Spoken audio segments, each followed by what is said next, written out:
We are live on Tuesday. Did you watch the Bridgerton trailer?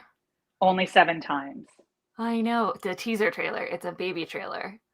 Yeah, it's like 1 minute and 17 seconds. Yeah, so it's not the full trailer, but it's close, and it's super exciting, and everyone looks so well. Everyone looks so well. The adverts include a bee, which everyone can remember was the non-negotiable for me. It was the non-negotiable. They're being real explicit about that bee, girl, and I'm happy for you. Thank you, because I don't know how else. I don't want to know how else they would get together besides what Julia came up with, because it is so bonkers. Because, like, that's the thing, right? That I don't think, if you don't know romance, like, especially historical romance, like, there is an element of the bonkers in a lot of them. It has to be bonkers. And, like, Daphne and Simon's was a pretty standard trope and not super bonkers. No, and I don't think, I mean, like, Colin and Penelope aren't bonkers. They're not bonkers. If you take out who Penelope is. Yeah, Benedict and Sophie, if that is what happens to Benedict, again, we register our skepticism as to what happens to Benedict. I don't think it was kind of a bonkers story. It was a little bit bonkers. It was a little bit bonkers because you had like it wasn't ward bonkers. Aspect. Yeah. Yeah. And the mystery woman aspect. Yeah. No, I'm a big fan. Like, I mean, it's historical. All romance is fantasy. So like it's fantasy with smooching and not dragons. Like, that's all. Just lean in. I know. Just lean in, folks. I just remembered I have to do our countdown. I'm gonna do it right now.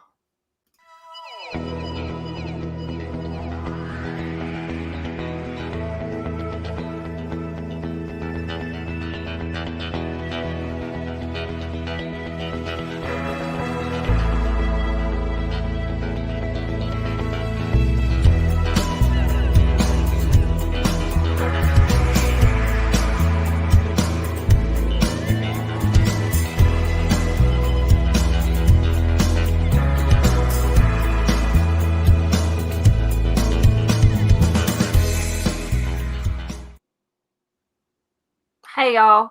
As you can tell, Dr. Kristen is not in her office today. She's down in Charleston for work from the glorious sofas in our Home 2 Suites, which are very nice sofas, in all honesty. They're very cozy. And so, therefore, I am in charge of things like the slideshow, which is why I forgot, and the empathy exercises, but I didn't forget that. So up first is you, my darling. What's important in this lesson for all of us is that we can all grow. We can all grow. I'm very proud of Erin. So I wanted to talk about Vincent Zhou for a couple different reasons. One is that this poor fella gets all the way to Beijing and tests positive for the COVID. So sad. Gutted. I'm Couldn't imagine. Sad for him. I know. And I don't think he was favored to medal over his compatriot Nathan Chen. But I believe he was like up there to medal, possibly. So, but what's interesting is that this is part of a conversation I've seen about how figure skating in the United States used to be very, very white, and it has become significantly dominated by Asian America. And I loved that Vincent Zhou stepped out and said, okay, yes, but let's also talk about what it means to be an Asian American.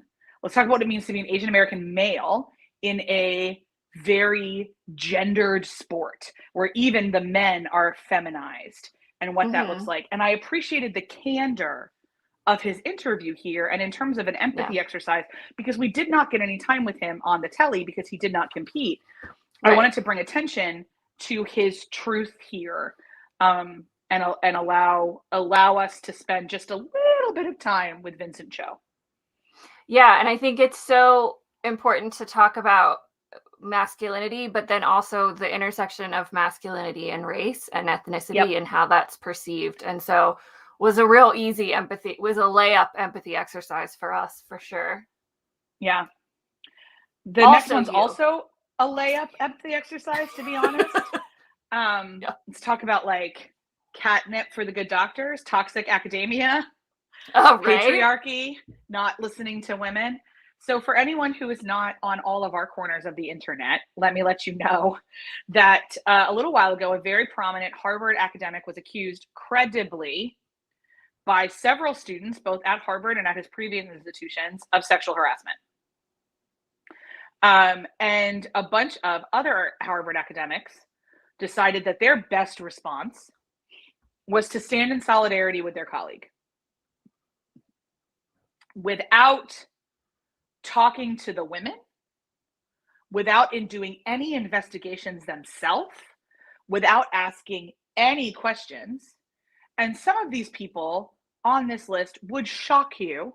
At least I hope they would. They shocked me. Jill Lepore specifically shocked me, especially based on her work. And Henry Louis Gates. Those were the two like highest profile shocks for me. Yeah, and Henry Louis Gates shocked me. I don't know his work on gender. And so I was, I was like, okay, well, I don't know. But Jill Lepore is written on historic gender paradigms. Yeah. And so I was like, what are you doing, child? So, of course, now that it has come out that it was out already, but now that those of us even backlashed against the backlash, almost all of these signatories want to retract their support. And there's so many things that we can explore in here. Obviously, all the links that Dr. Aaron is pulling up are going to be in the show notes, and I would encourage you to explore it yourself. Because I will tell you, when we were doing our PhDs, if this had happened, they would have shoved the girls directly under the rug, because that's what happened flat out at our institution. It's what happened at other institutions we've worked at. It's what happens a lot and happened for a very long time. And the profiling of the high profile nature of Me Too. And as we talk, Prince Andrew settled with one of his accusers today. So we're having more and more conversations about what harassment and sexual harassment and rape and violence against women and consent actually look like in professional circumstances. So I'm incredibly glad that these women are getting some merit of recognition for not being liars. But I am disgusted and yet not surprised that first they had to go through the dog and pony show of being not believed. Amen. All right. Next up is speaking of not believing. Yeah, better transition. This one was also a layup, although not as encouraging as the, bravery of those accusers and the eventual turnaround of the Harvard staff members. So Pope Benedict, retired Pope Benedict, made the news again. He just can't seem to stay out of it. Blessed Ratzenberger. For asking for forgiveness for, quote, grievous faults in his handling of clergy sex abuse cases, while also denying any personal or specific wrongdoing. After an independent report criticized his actions in 4 cases while he was Archbishop in Munich, Germany. And so in terms of empathy exercises, this one is pretty straightforward in that we talk about all the time, the importance of accountability, and that you can't actually grow and learn if you don't accept what you didn't know, what you did that was offensive, what you did that was harmful. Obviously, in these specific cases, potentially exceptionally harmful behavior in presumably covering up the abuse, moving priests around. We know all of the tactics that institutions undertake when they're covering up abuse scandals. So for me, it's not surprising at all, because as we say very often here on the channel, the institution always protects itself.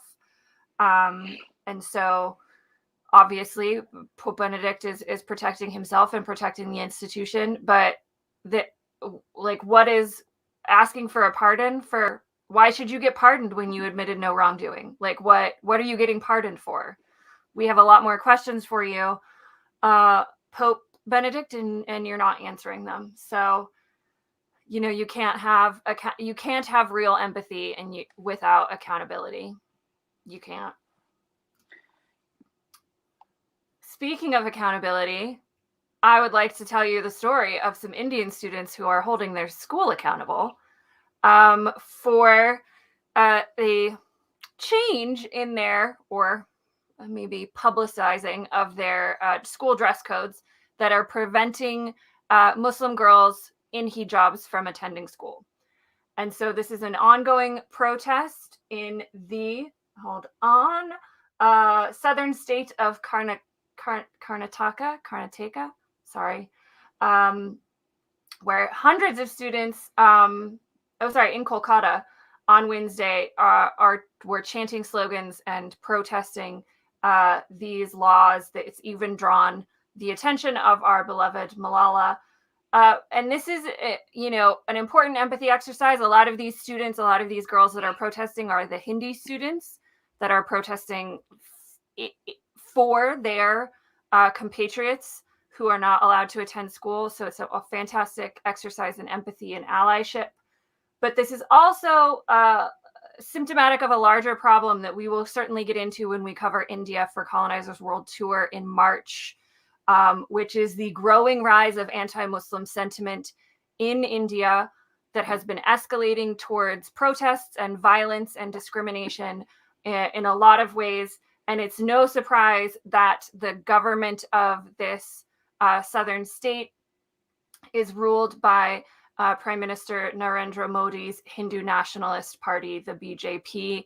And a lot of the anti-Muslim sentiment has been coming directly from the Prime Minister following his election in a standoff with India and Pakistan. So we salute the girls for standing up for their colleagues, and we hope that the school realizes that even Muslim girls should be allowed to attend school. But, put a pin in this if you want to learn more about what's going on in India, because, oh boy, are we excited to talk about it in March. Yeah, and then again in 2023. So there will be lots more India coverage coming to so much India coverage, y'all. So this actually made me cheer out loud, believe it or not. Something that the U.S. government did made me cheer, which is, I can't tell you the last time that happened. But there's a bill that was somehow sponsored by Lindsey Graham, co-sponsored by Lindsey Graham, because we're in the upside down, to end mandatory forced arbitration clauses in non-disclosure agreements and contracts.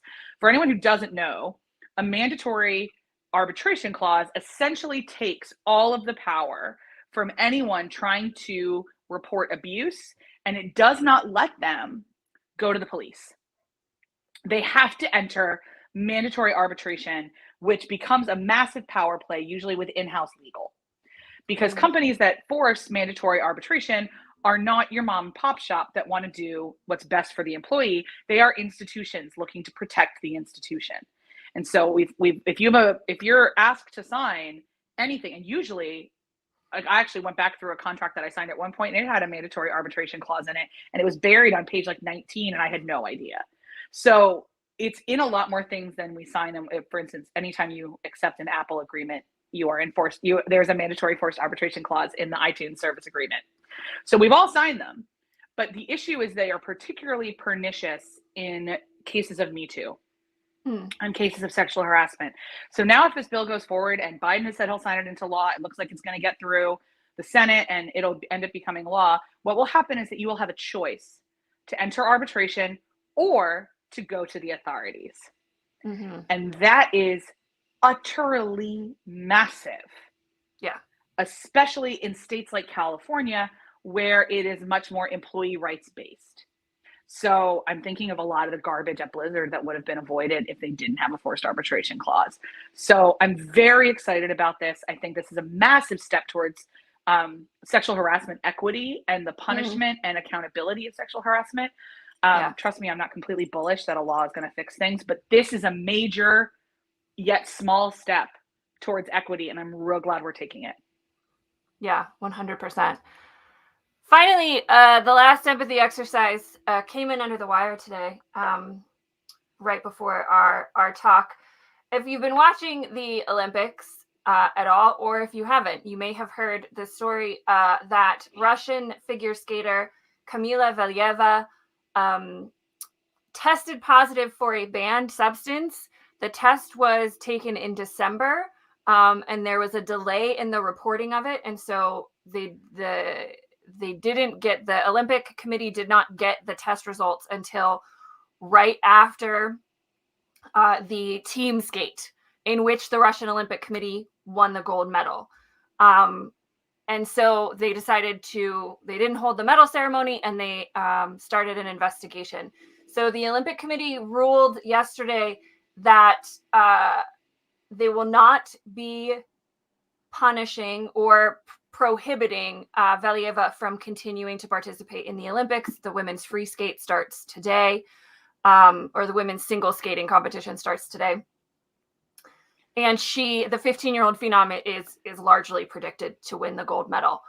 So this was a really interesting case. Dr. Kristen and I talked about it a lot offline last week once the news came in and once the reports were coming in. There's been a lot of discussion within the field whether this is a good or a bad idea. Where the Olympic Committee fell on it was that she is 15 years old, and therefore under their rules, she is a protected category of person. And so she is not subject to the same rules on doping of adult skaters. Now, that being said, the response from figure skating has not been super supportive, which, could be because this is the third consecutive Olympics where Russia has had a doping scandal. And let me also say, sorry, I want to point this out before we get into this next thing. It was not a performance-enhancing drug. It's a heart medication that has been banned since 2014. Yeah. So that's another reason why this protected status, they think it's like one of her coaches just gave her heart medicine. They weren't doping, like they weren't shooting her up with steroids. That's part of their argument. Right. Faulty as it is. But that's part of their argument as to why you can classify her as a protected person, because it's technically a heart medication. Right. So it's borderline on, and she's 15. Does she and there's no way to prove that she knowingly took the substance. There's a lot that goes into that, into the arbitration. And I don't hate the Olympic Committee's decision, but I also really understand why all the other Olympians are really mad. So completely. NBC News last night had our dearly beloved commentators, Tara Lipinski and Johnny Weir, who were incensed that this happened, saying it flew in the face of everyone who obeyed the rules and played the right way and showed up and didn't take drugs at the Olympics. And then, so there's all of that. And then we also have this racialized element to it in an interview that was done with Sha'Carri Richardson, who was a Summer Olympian track and field star who was disqualified from competing in the Summer Olympics after she tested positive for pot. And at the time, people were outraged. Yes, it's a banned substance. And I remember sitting with you in your living room being like, but it's a bit yeah, it's pot. And, it shouldn't be a banned substance, but it is a banned substance. And you knew that it was a banned substance. But I think it's important to point out, I don't know if I'm 100% going to say that this was racially motivated explicitly, but I think implicitly it's not wrong to point out the distinction at all. And I can totally go ahead. I can totally empathize with Sha'Carri and her perspective on this, and that she sees it as pretty black and white, even though we know things aren't. Sure, it possibly could be, implicitly racially motivated, or because of the way we perceive Black people, because of the way we perceive Black people who use drugs, and in the world and in this country. So I thought that was a really interesting discussion to bring into this that I don't think a lot of people are going to mention necessarily. I mean, I can see the conversation being like, oh, she's this little innocent white girl. Oh, for sure. She's a kid. So, I'm just a real fierce person that 15-year-olds are not fully consenting people. Yeah. And that it's not just in the Olympics. There is no country on the planet that universally allows 15-year-olds to be fully consenting people. Yeah. And so I have a lot of time for the argument that she's a protected person. Right. What I have no time for is that Russia knew better. And so she's a protected person. That really sucks. I'm really sorry you still did this. And she's still yeah. So it's not the same as Sha'Carri Richardson. I understand why she would think that. I completely understand it. But she is the one who definitively administered the thing to herself. And she is a fully cooked adult. Right. But why do we keep letting Russia do these things? And the only answer is that they give a lot of money. They give a lot of money, and she is like, you know, it's a lot about the money that the Olympics can make, and a lot of the money they make is in ratings, and they're going to get higher ratings if she skates. And they're going to get higher ratings in female figure skating than they are in track and field. I'm very sorry. Yeah. And I totally agree with your point. That's a real important distinction. The other point that Sha'Carri was making again was that THC is not performance enhancing, which again, she's right. She's totally right. It shouldn't be on there, but like she is a fully cooked adult who knew it was a banned substance. So,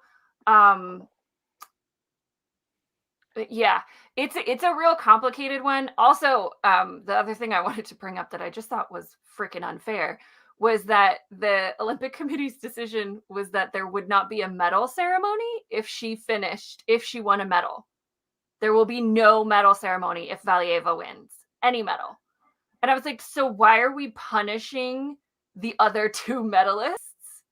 Like, don't televise it, maybe, if you don't want to be seen to be like supporting. Just take her out of the competition. Like, honest to God.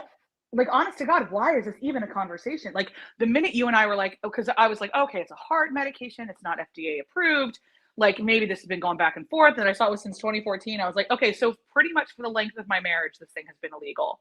So you can miss me with, we didn't know about it. We didn't know about it. Right. It's not like it's a newly banned substance.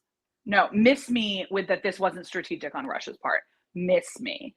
And so, like, I think that's where the IOC is corrupt as hell and has been forever. Yeah. Would we like to talk about the Olympics happening where they've been happening? Do we want to talk about the Winter Olympics last time happening in Pyeongchang? Like, the IOC is corrupt as hell. Yeah, and they are all old white dudes, is my understanding. So are they blatantly racist? Some of them, yes. Is there institutional racism? Absolutely. 100%. Yeah. Is that all that's at play here? No. If I was Sha'Carri Richardson, I would think that was all that was at play here. So, like, I get it. Like, I get it. But also, I did not get a chance to watch the righteous indignation of our friends Tara and Johnny, but I will be finding that on the internet because I've been traveling and so haven't been as tuned into this. At one point, one story I read said that even if she wins, she's not going to medal at all. I was like, then why are we doing this? So, and I don't know if that's true or not. There's been very inconsistent reporting around this topic. So I'm incensed, but here's the good news for all of you. Our incense is not about to stop because we need to talk about Oscar. We do need to talk about the Oscars. Yeah. I mean, we came to this conclusion last week. That, you know, we needed to do this. We did a live GDD last year, the morning after the Oscars. We covered the Emmys because, as you so often say, my friend, like, the awards both matter and don't matter. And they matter because they carry social capital and economic capital. Capital, yeah. Yeah, social and economic capital and value. And so they elevate the winners above the losers and the non-nominated folks in a way that benefits the winners in going forward in terms of the projects they want to get made, the stories they want to get told, all of those things. They're corrupt as hell. They always have been. Shockingly, mostly run by white dudes. Like, we're getting a similar vibe to the IOC here. Not shockingly. So we wanted to talk about this year's Oscar race because it's a little bit different in terms of they actually nominated some folks of color. They announced last night, I don't know if you saw this, my friend, but they announced the hosts last night. Did you see this, or am I giving you? Yeah, I'm not in love with it, but sure, whatever. Okay, fine. I liked the hostless Oscars. I thought that was fine. I don't feel the need for a host. So yeah, and like I don't know, it just everything they do strikes me as tokenism. So for those of you viewers that don't know, they announced last night that Regina Hall, Amy Schumer, and Wanda Sykes will all be hosting, and they're each going to take an hour of the show. Okay, sure. It has been, the Hollywood Reporter would like us to know, it's been 35 years since that many people hosted the big night, and never that many women. So, like, cool, but, like, last year they had a whole bunch of Black people doing all the awards and all the performances, and no people of color won. Not no people of color, but, like, pretty much. So, like, cool. It's like the Super Bowl halftime show being, like, all about Black excellence in hip hop, sans Eminem, but then be the horribly racist NFL. Like, so what? Yeah, I mean, I didn't watch the halftime show because, again, traveling, and I was reading an excellent book, and the book was more exciting to me than the Super Bowl. But I think there's a lot of really interesting conversations being had right now about what that halftime show performed and didn't. So here's my thing with this year's Oscar crop. Yeah, hit me. I am excessively tired of telling stories about abuse and abusive people and calling it power and or love. And that is, for the most part, largely what we are rewarding this year. And we've talked about Oscar bait forever. And I should say too, let me tell you, I saw 2 films last year and they both involved Lin-Manuel Miranda. So I have not seen most of these movies.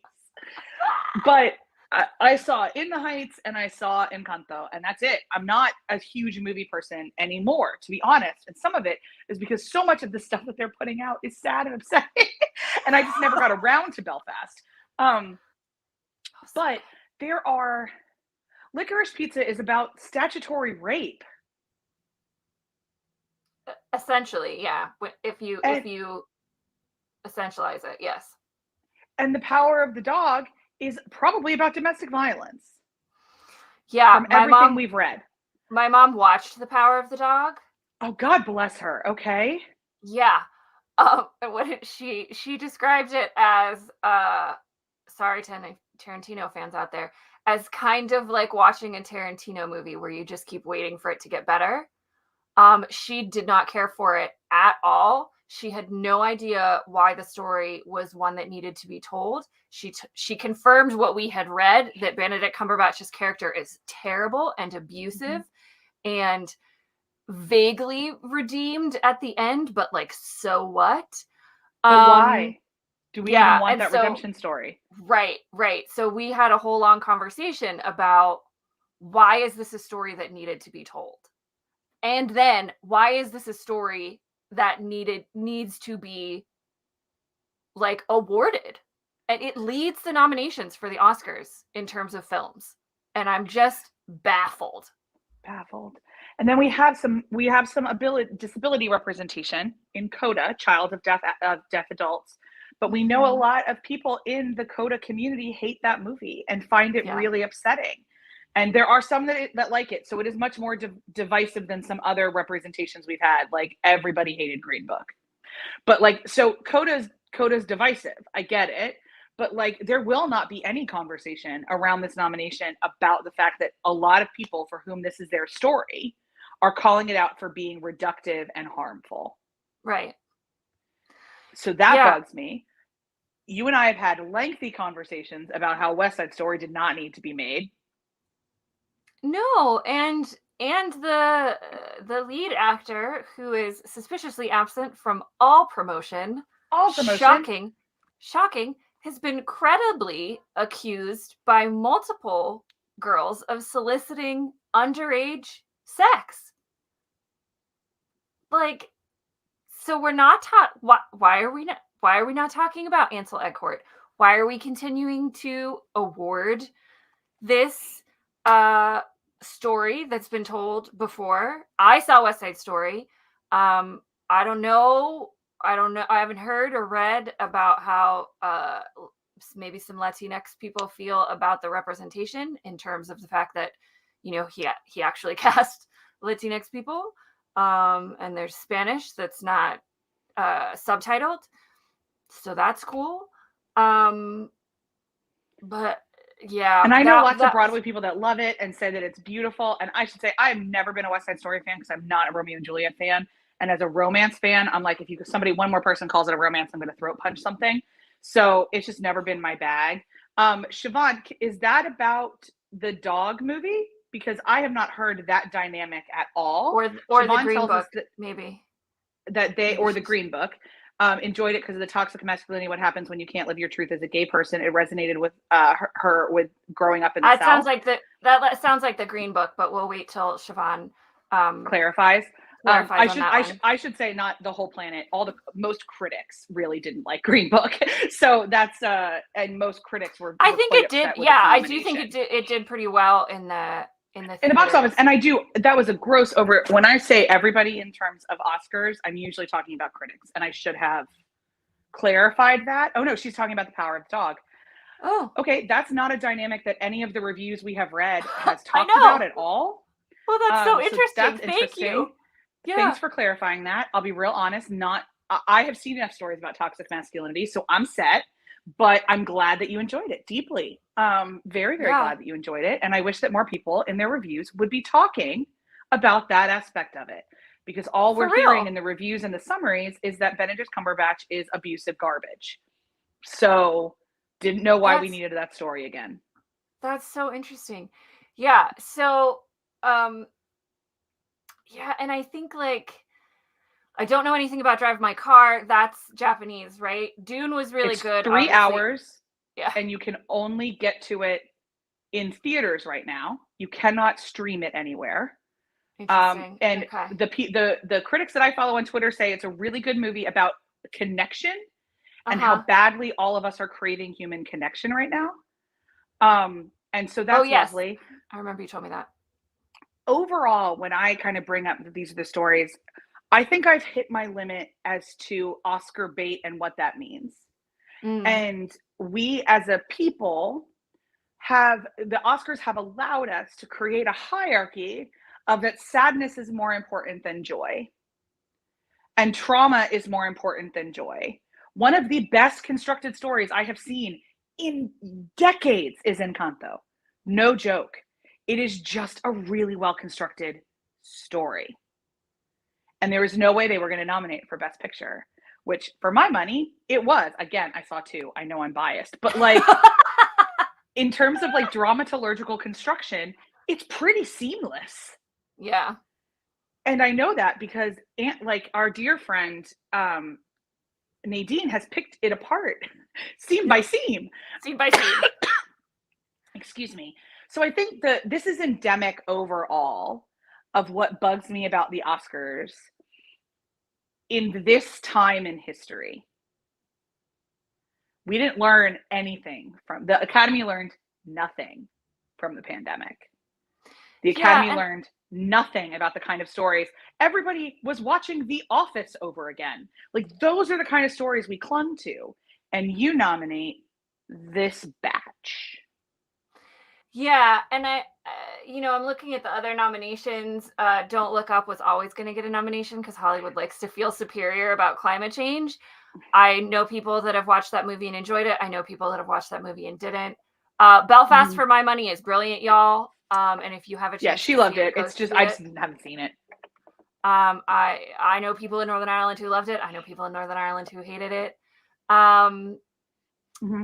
So, and what else? Oh, King Richard I didn't see, but I know people that saw it and enjoyed it. So I can't really talk about the film itself. My problem with it is that it's the story of the Williams sisters told through their father, which I find odd. If that's what I should say, that's what the trailer tells me. And certainly the fact that Will Smith is getting nominations and those 2 girls, or maybe one of them got. No, it's the mom. It's the parents getting nominated. It's not the actresses playing the daughters. Yeah, and so for me, it could be a good movie. I generally like Will Smith, Scientology aside, but I think our point is more about what kind of stories are we telling, and why do we think pain is more important than joy, and why are we prioritizing those. So I'm looking at the acting roles right now as well. we do have diversity and representation. Great. Javier Bardem is nominated for being the Ricardos. I love Javier Bardem. I'm not going to see that movie. Will Smith for King Richard. Denzel Washington for The Tragedy of Macbeth, which might actually make me see. Although I do like adaptations of Macbeth, I should say. Macbeth is one of my favorite Shakespeare's. I'll see that at some point. Yeah, for sure. Actress in a leading role, we have Penelope Cruz is the only non-white lady for Parallel Mothers. Supporting role, we have Ariana DeBose for West Side Story, who she is fantastic, and Ingenue Ellis from King Richard, and Ireland's Ariana beloved. DeBose, for anyone who doesn't know her, she's a future EGOT. Keep your eye on her. She has been beloved on Broadway for a long time. She was in the Tina Turner. Nope. No, she was original cast Hamilton. She was original cast Hamilton, but she was like, if not Tony nominated, Tony conversed for the Tina Turner musical, and got a lot of buzz in that direction. So she is EGOT adjacent. So keep your eye on Ariana DeBose, and evidently also a wonderful human from everybody who reports in. So she appears to be. Yeah. So for me, there were some considerations I thought that could have been made that weren't necessarily for Oscar contention. I've heard a lot of good things about Passing. Yes, which has me as well. Tessa Thompson and Ruth Negga, and Ruth Negga specifically is getting a lot of buzz for it. It got no nominations. And I'm a little frustrated with the system of it, I think, that keeps churning these out, and the performative diversity of, well, we've hired Black hosts, and like for the last 3 years, they've had like Black women read the nominations. And I'm like, this is like window dressing, y'all, if you're not actually looking at the systems in which we are making decisions about what stories have value and what actors and actresses and, humans have value in terms of what they're contributing. Yeah. I don't know. It's frustrating, but we enjoy picking it apart. But I register my frustration. Yeah, I think, like when I was younger, I thought the Oscars, and a lot of people have this story, I'm not singular in it, but the Oscars were the arbiter of what was good. And of course, as I've gotten older, I've realized that is not true. The Oscars are the arbiter, especially since Harvey Weinstein. The Oscars are the arbiter of who has the most money and who can run the best campaign. And so that's when we say that they matter and they don't matter, Harvey Weinstein is a huge part of why they matter. Because he designed the system that essentially means that you have to campaign. It's turned into more politics than art. And it always was, I should say, but like I've read history books of Oscar where they're just like, it was not great, and then Harvey showed up and now it's shit. Like, he really definitively marked a turn. Mm-hmm. That was a huge, not a huge part, but that was kind of a tangential aspect of the documentary Untouchable that we covered, and that I found fascinating was they really got into how he, in the 90s, just completely changed the way the Oscars were decided and the nominations were decided, which we don't spend enough time talking about. And one of my favorite podcasts is called This Had Oscar Buzz. And if anyone's a movie person, that's a great podcast. Joe Reed and Chris Feil are wonderful on it. And they talk about the movies that had Oscar buzz. It started as a Tumblr that I used to follow. This had oscarbuzz.tumblr.com. And then it covers the things that like was huge buzz and then didn't. But they talk about how the Oscars like didn't really matter before Harvey. Like they were just this thing that like got given out. And then after Harvey, it was like, that's what, like that became everything in the industry. Yeah. And ironically, one of the movies Harvey got nominated was Shakespeare in Love, which is a lovely romantic comedy. And now it's all gotten really dark and gross. But I mean, there's some accepted things. We accept that genre films are never going to be nominated. We accept that musicals are never going to be nominated. We accept that the stories that most humans actually want to be told are never going to get nominated. And so I think for me, someone who loves genre, and who loves other people who love genre and think it's really important. This is the same with publishing, where we've decided that literary fiction is more important than everything else, even though it doesn't pay the bills. What do you mean when you say genre? I'm not familiar with that. So genre is romance or science fiction or fantasy. It's anything that's not, or Western or whatever. So like Dune is never going to win Best Picture. Spider-Man is never going to win Best Picture because those are genre movies. They're not literary movies. They're not important movies. Got it. Okay. Thank you. Yeah. So like rom-coms are never going to win an Oscar, no matter how well constructed they are and how excellent they are. They're never going to win an Oscar because they're genre. They're not artsy enough. Yeah. They're not important. A very limited and regressive idea of what is artistic in that way. I do want to bring in, as I think we've both run out of steam on this, but I want to allow you to address Siobhan's comment, because I think you are one of the people that resonated so much with Louisa. Yeah, we have talked about this extensively on this channel. I was personally attacked by Louisa. By surface pressure. Oh, by surface pressure. But yeah, I love that we're having, I don't want Isabel to get short shifted in this conversation though, because I think it's her message of I'm tired of pretty, I want something true is so incredibly important. And I think the response to Louisa has been overwhelming. And that's great, but I don't want people to be like, oh, well, of course, I'm so glad little girls aren't getting into the pretty one. No. It's not that. It's that this other thing is so much more resonant with millennials and all of us who ever own social media accounts. I think that there's delightful, beautiful value in I'm done with pretty, I want something true. And when we do generational research, our generational research shows us that that's actually one of Gen Z's driving things is they're done with appearances and they want truth. So no, I know it's important that, people are identifying with all of the characters, but certainly surface pressure has struck a lot of nerves with folks very shortly, as soon as it's available. And at Kristen's door, you will see her Louisa Funko Pop, I'm sure, appear in the background. It's already pre-ordered on Amazon. Don't worry. It's as soon as it's delivered, it'll be showing up back here. God love her. But I think I don't have anything more to say about the Oscars. I think we covered it. I mean, one of our biggest refrains is we can tell other stories. And we say that all the time, especially when stories that feel repetitive or regressive or highlighting things that we really thought we talked enough about.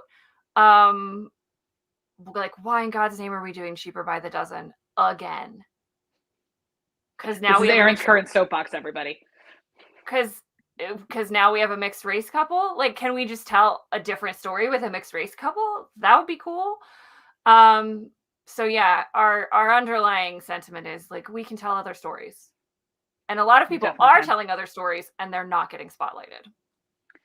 Yeah, and if you would like to learn some other stories that people are telling, good news for you, we cover a lot of them around here. We do. So in the Colonizers World Tour, I will tell you, we have watched both the movie for India and the movie for the Ireland weeks. They are both bangers.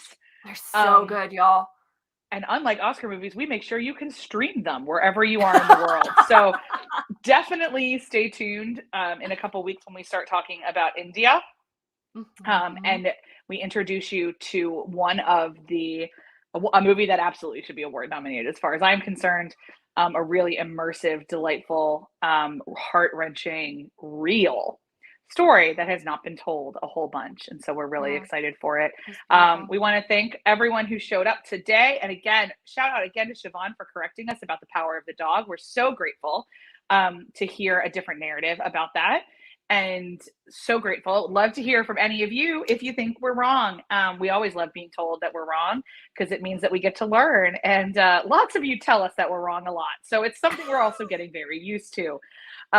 In the meantime, if you're in the replay crew, make sure to drop a comment and let us know. And like and subscribe to the channel if you're watching this on YouTube. And please subscribe to wherever you are podcatching this if you're listening in your ear holes. And we do not know what we're talking about quite yet next week. But whatever it is, I will be back in Philadelphia. And Aaron will still be in Pittsburgh. And so we'll talk to you from those places then. Take care, everybody.